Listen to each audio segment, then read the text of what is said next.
قولي لي يا رقية، آخر الأحداث التاريخية اللي خدناها في الدرس اللي فات؟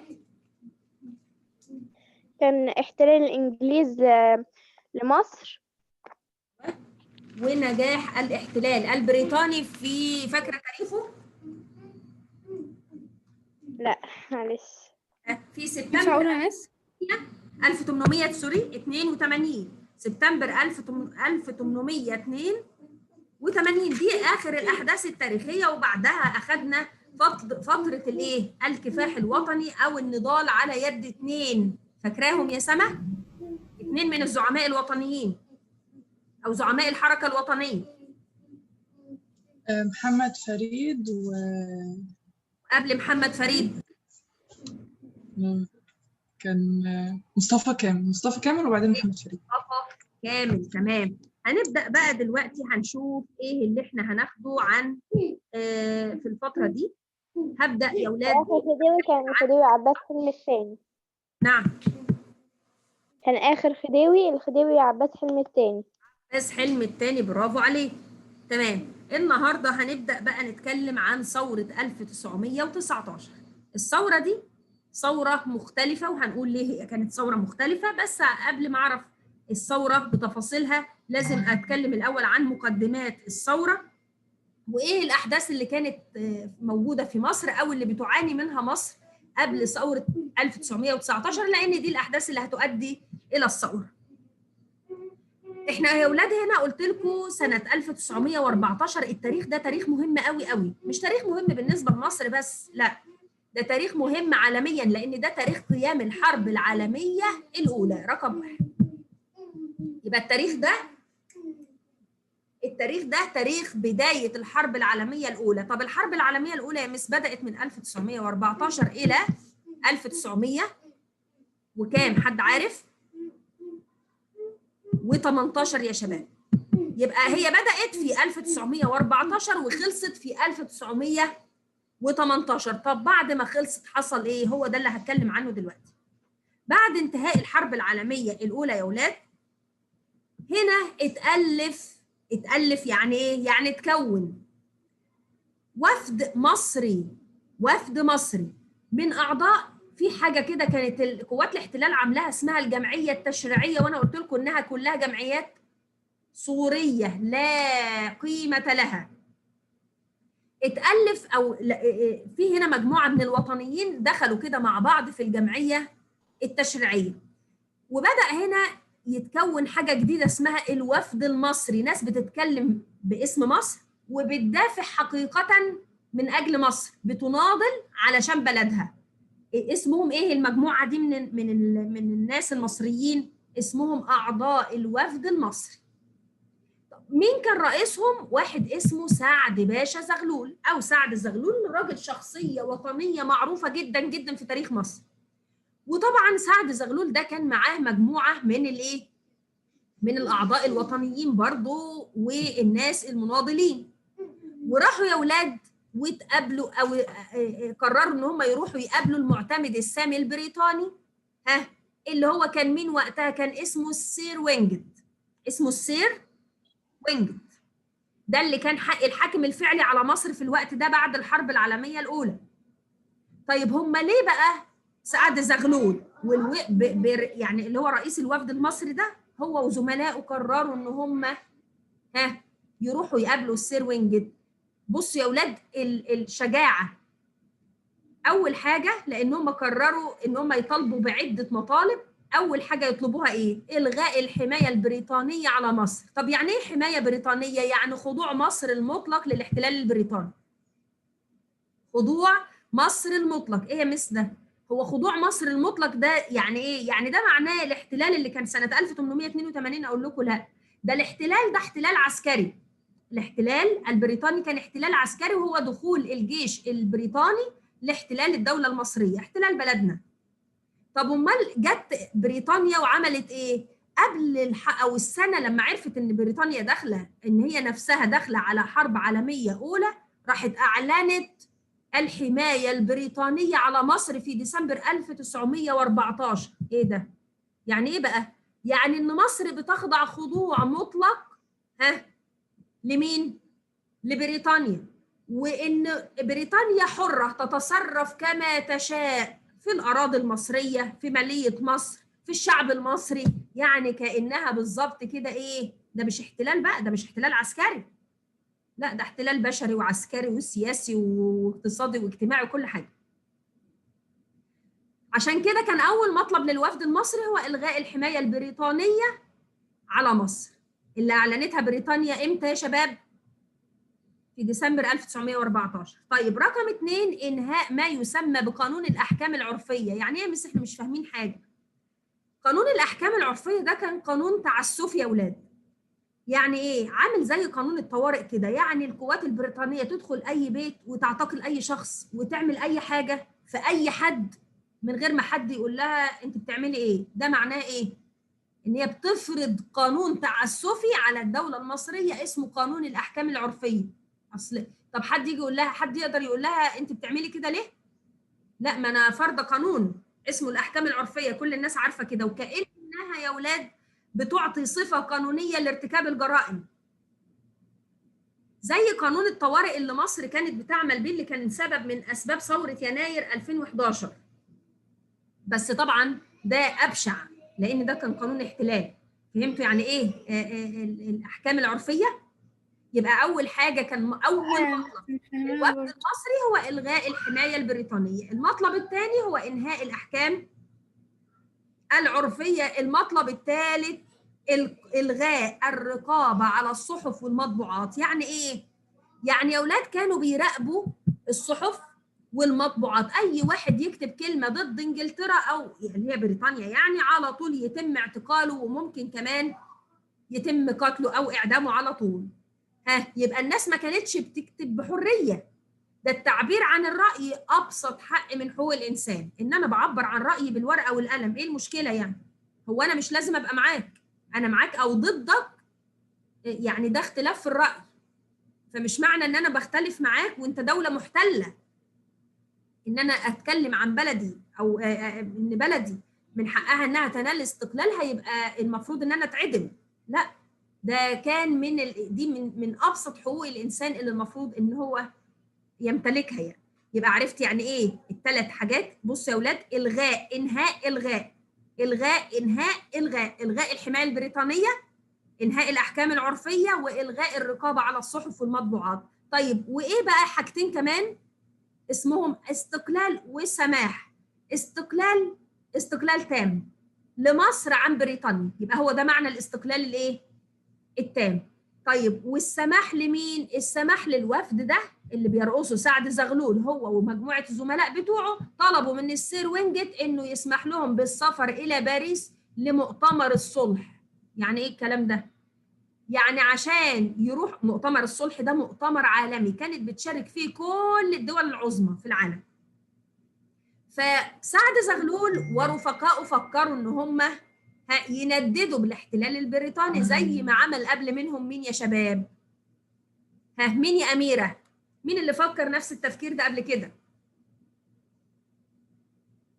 مصطفى كامل. برافو عليك، فكر في التنديد بالاحتلال البريطاني او الوجود البريطاني. طبعا انتم متخيلين الشجاعه اللي انا حكيتها لكم دي. يعني انا رايحه للمندوب السامي البريطاني بطلب منه 5 حاجات. بقول له يا عم انت، مع انه هو الحاكم الفعلي، بقول له انا بطالبك بالغاء الحمايه البريطانيه اللي انتم فرضتوها علينا في بدايه الحرب العالميه الاولى سنه 1914، وبطلب منك انك تنهي الاحكام العرفيه التعسفيه اللي انت بتفرضها على مصر، وبطلب منك الغاء الرقابه على الصحف والمطبوعات، وبطالبك بالاستقلال التام. يعني تقوم تلم جيشك كده وقواتك العسكريه وتمشي وتسيب بلدنا، وتسمح لنا كمان ان احنا نذهب لمؤتمر الصلح في باريس عشان نندد بالوجود البريطاني. من وجهة نظركم السير وينجت هيكون رد فعله ايه؟ يرفض أكيد. هيقبل يا اولاد؟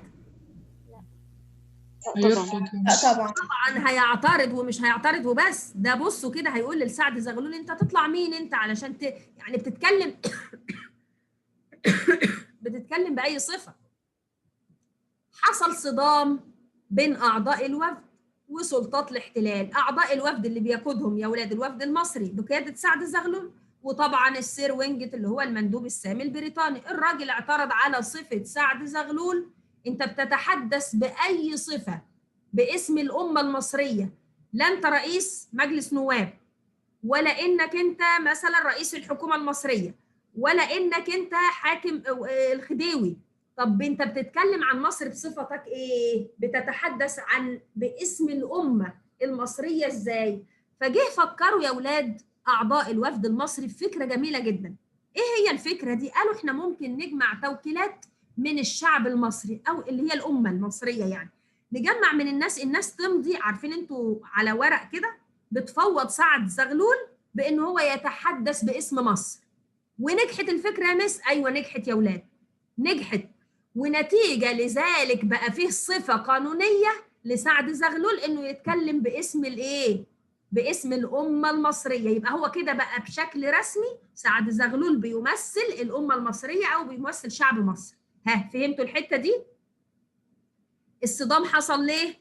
المندوب السامي البريطاني رفض على المطالب. طيب وتحدث مع سعد زغلول، قال له انت باي صفه بتتحدث باسم الامه المصريه؟ انت ما انتش واخد صفه رسميه، ده انت يعني رئيس وفد في الجمعيه التشريعيه اللي احنا الانجليز عاملينها. فراح الوفد المصري فكر في فكره جمع الايه؟ التوكيلات. جمع التوكيلات. التوكيلات دي كان الهدف منها ان مصر تنال استقلالها استقلال تام. وطبعا نجحت الفكره، عشان كده سعد زغلول اصبح يمثل الامه المصريه بشكل رسمي. في حد مش فاهم؟ ها فهمتوها؟ ايوه يا مس. أيوة يا مس. طبعا دلوقتي انا خلاص بقى دي حجتكم، خلاص انا دلوقتي جبت لكم الصفه الرسميه اللي انا بتحدث بيها. راح هنا المندوب السامي البريطاني وقوات الاحتلال البريطاني راحت رافضه بقى المطالب. هم في الاول قالوا له انت مين؟ تطلع مين عشان تتكلم وتيجي تطلب مننا الخمس مطالب دول؟ لما بقى عنده صفه رسميه راحوا رفضوا الايه؟ المطالب الخمسه. ومش بس رفضوها، ده قاموا بالقبض على سعد زغلول وزملائه وراحوا نفوهم في جزيره اسمها جزيره مالطا. جزيره مالطا. الكلام ده كان في 1919. ده كان السبب الرئيسي وهضيفه على العوامل دي اللي هي عوامل قيام ثورة 1919. السبب اللي جعل شعب مصر بقى انتوا بقى يعني احنا بعد ما جمعنا التوكيلات وبقى فيه واحد بيمثلنا احنا شعب مصر، ها يبقى انتوا بتقبضوا عليه؟ لا، راح الشعب المصري قايم بثورة. طب قبل ما اروح لشكل الثورة عايزة اعرف ايه هي العوامل اللي ساعدت مع العامل ده في اشعال الثورة.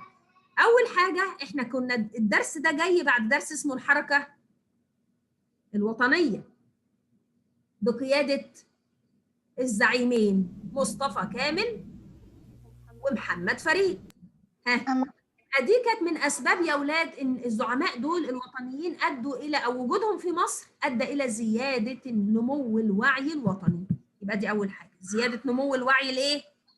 الوطني لدى المصريين. خلاص المصريين بقوا عارفين حقوقهم، بقوا عارفين ان من حقنا ان احنا نطالب بان بلدنا دي تكون دوله مستقله ذات السياده، وان احنا نطرد اي احتلال من ارضنا، لان من حقنا ان احنا اللي نحكم بلدنا.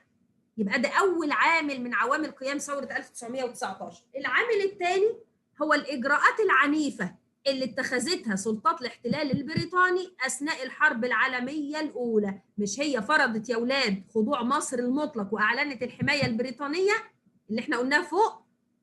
قلت لكم الحماية البريطانية دي يعني إيه؟ يعني أخذت كل حاجة. أرض مصر وضعوا فيها الألغام الأرضية في الصحراء الغربية لحد النهارده احنا مش عارفين نتخلص منها. استخدموا اجواء مصر لصالحهم، استخدموا الطيران المصري لصالحهم، استخدموا المواصلات المصرية، استخدموا كل شيء، زراعة، صناعة، تجارة، خضعوها لخدمة سلطة الاحتلال البريطاني. يبقى دي اجراءات تعسفية واجراءات عنيفة. فهمتوا يا اولاد ان مصر انا ماليش ذنب انت تدخل حرب عالمية او ما تدخلش، دي مش مشكلتي. لكن ان انت تحتلني وتسخرني لخدمتك عشان انت داخل حرب عالميه، هو ده اللي ما كانش قبلوه المصريين.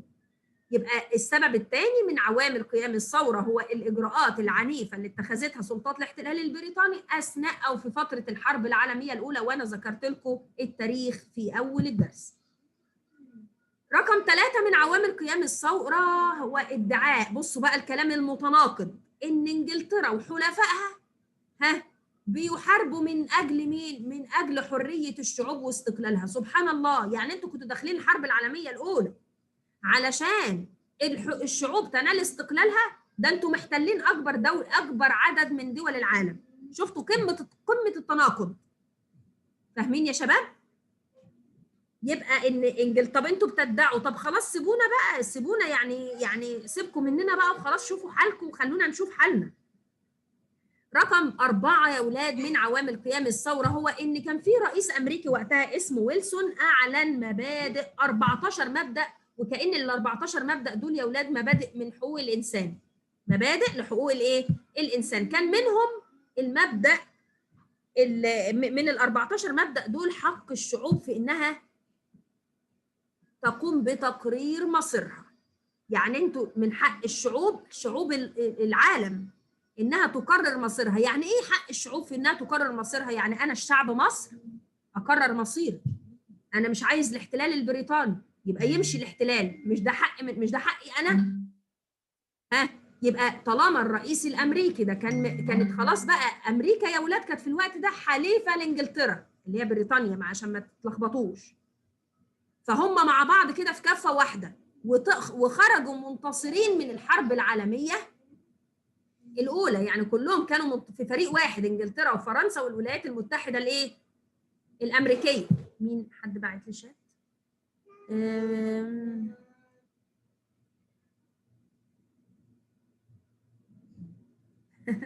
ليه بس كده؟ احنا خلاص هنخلص ان شاء الله. ماشي يا دانا. طيب احنا خلاص كلها ربع ساعه او اقل يا دانا وهتخلص الحصه.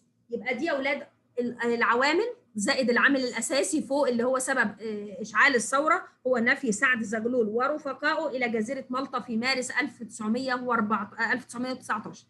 هقولهم تاني لما يجي يقول لي بما تفسر قيام ثوره 1919، بس ما حدش ينسى ان احنا هنحط مع العوامل دول نفي سعد زغلول ورفقائه الى جزيره مالطا في مارس 1919. هقولهم تاني: ازدياد نمو الوعي الوطني لدى المصريين كي تنال مصر استقلالها. 2 الإجراءات العنيفة اللي اتخذتها السلطات البريطانية في الحرب العالمية الأولى. ادعاء انجلترا وحلفائها بأنها تحارب من أجل مصلحة وحرية الايه؟ الشعوب واستقلالها. وإعلان الرئيس الأمريكي ويلسون إن في 14 مبدأ من حقوق الإنسان منهم حق الشعوب في تقرير مصيرها. يعني كل شعب من حقه إنه يستقل ببلده ويحكم بلده زي ما هو عايز. طب يا عم ويلسون، طالما أنت حليف لبريطانيا ما تعرفش تقول لهم خلاص بقى سيبكم من مصر وكفايه عليكم كده؟ لا، دي مصالح بيعلنوا مبادئ بس كلام نظري على الورق فقط، ما بيتنفذش منه اي حاجه. ده يا اولاد كان الوضع في، طبعا هقول وانا قلت من قبلهم السبب الايه الرئيسي في اشعال الثوره. طيب الاحداث اللي حصلت بعد كده ان الثوره بدات زي ما بدات ثوره 2011 بالظبط. بدات الثوره في القاهره، يعني اندلعت في القاهره وبدات تنتشر من القاهره الى كافه المدن والاقاليم المصريه. ادي عندي هنا القاهره العاصمه، وبعد كده انتشرت في كل ايه؟ في كل المدن والاقاليم المصريه. خلاص يا شباب، ده بالنسبه للايه؟ الثوره. طيب الثوره دي شارك فيها كل الطوائف الخاصه بالشعب المصري. يعني ايه؟ يعني زي ما انتم شايفين في الصوره، ادي الرجال وادي النساء، حتى الاطفال كمان، ونقدر نقول او الصبيان كانوا موجودين فيها. طب بالنسبه للمسلمين والمسيحيين كانوا بيقفوا جنبا الى جنب. اذا كانت ثوره شعبيه اشترك فيها جميع فئات الشعب المصري. وكنا واحنا صغيرين او احنا قدوك يا اولاد كنا بناخد فيها ايه؟ ان الثوره دي كانت رمزها او الشعار بتاعها الهلال مع الصليب. ليه الهلال؟ الهلال بيمثل المسلمين او رمز، مش بيمثل ولا حاجه، هو يعني رمز. الوحدة الشعبية بين الوحدة المسلمين والمسيحيين، الوحدة وطنية. الهلال والصليب، برافو عليك. الهلال اهو المسلمين والصليبيين، لان سوري، الصليب بيمثل المسيحيين يعني، او رمز للمسيحيين، لان المسلمين والمسيحيين هم اللي يعني الاثنين بيكونوا الايه؟ الشعب المصري. هم تقريبا يا اولاد نسبتهم 10% ويمكن اكتر شويه بالنسبه لمصر. يعني تقريبا نقدر نقول ان هم حوالي 10 12 مليون، مش عدد قليل يعني. ميس هو ممكن يجيب لي سؤال فيه مثلا يقول لي ايه الرمز بتاع الثورة لا دي؟ لا لا خالص ما يجيش، بس انا بقولها لكم، بقول لكم ان هي انا يعني معلومه بس. طب ما النتائج المترتبه؟ خلاص اتنفى سعد زغلول، هل الشعب المصري هيسكت على كده؟ لا. قامت او من النتائج، بصوا الحكومه البريطانيه عشان تهدي الشعب المصري راحت قامت عملت لهم ايه؟ قامت عزلت السير وينجت. يبقى ده تاني ايه؟ تاني مندوب سامي بريطاني يتم عزله بعد ايه؟ حادثه دنشواي، فاكرين؟ أيوة يا فاكرين يا مس. اولاد؟ ايوه، حادثه دنشواي دي اللي اقالت او كانت سبب في عزل مين؟ اللورد كرومر. ايوه كده، اللورد كرومر، ممتازين. يبقى من نتائج الثوره هو عزل السير وينجت المندوب السامي البريطاني، وتعيين واحد تاني. بقى كلكم بتضحكوا لما بس بتسمعوا اسمه، اقول لكم تعيين الجنرال الليمبي.